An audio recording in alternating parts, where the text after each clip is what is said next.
Antibiotics, and welcome to another episode. Now today we're going to be covering a topic that I consider of enormous importance, and that's the subject of antibiotics.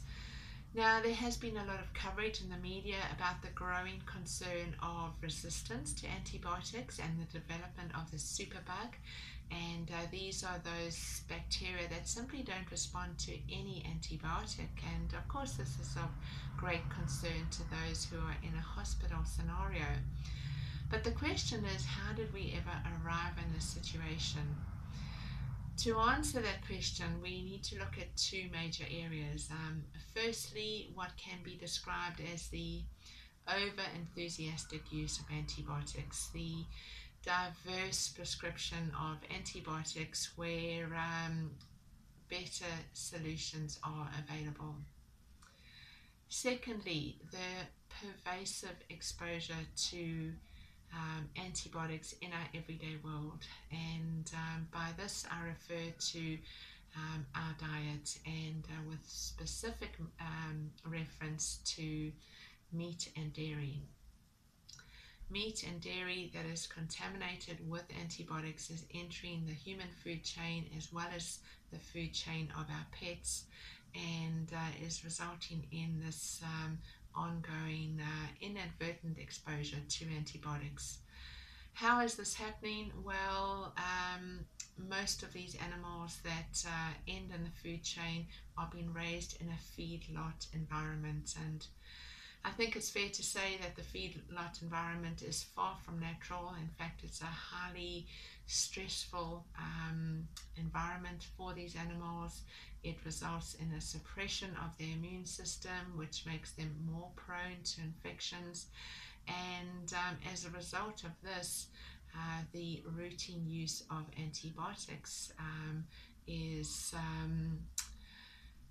commonplace to prevent secondary infections, and hence the entering of these antibiotics into the food chain.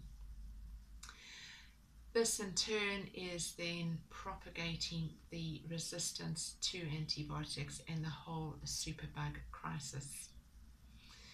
In addition to these concerns, we also know that the ongoing exposure to antibiotics is destroying the natural bacterial microflora that we are gifted with. This is most well known in the gastrointestinal tract, but the truth is that we have trillions of bacteria throughout our body, and they're meant to be there. And the use of antibiotics destroys these bacteria, destroys the gut flora, which is so crucial in promoting optimal gastrointestinal health. We also know that good gastrointestinal health is paramount for the health of the rest of the body, and so by destroying the microflora, we are also setting the body up for disease. So another good reason to be avoiding the pervasive use of antibiotics. So what do we do in its place? Well, we will be exploring these topics in more detail next week and the weeks ahead, but quite simply the emphasis needs to be on reminding ourselves that our focus needs to shift to restoring the cellular terrain.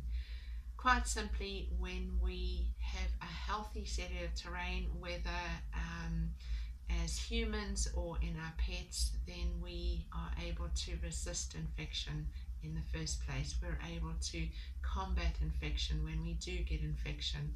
So simply by restoring our cellular terrain to one that is healthy, one that optimizes the immune system, we are able to naturally combat infection without resorting to antibiotics. And in addition, it's worth being mindful of the fact that we are gifted with a magnificent immune system, a innate healing capacity that enables us to heal from just about anything, and that includes preventing and healing from infections. And so we need rather to focus on learning how to harness this innate wisdom and to heal using this inner wisdom rather than resorting to antibiotics. So more on that next week and in the weeks ahead. Please join me for that. I'm Dr. Janey. Have an amazing week in the interim, and I'll catch you very soon.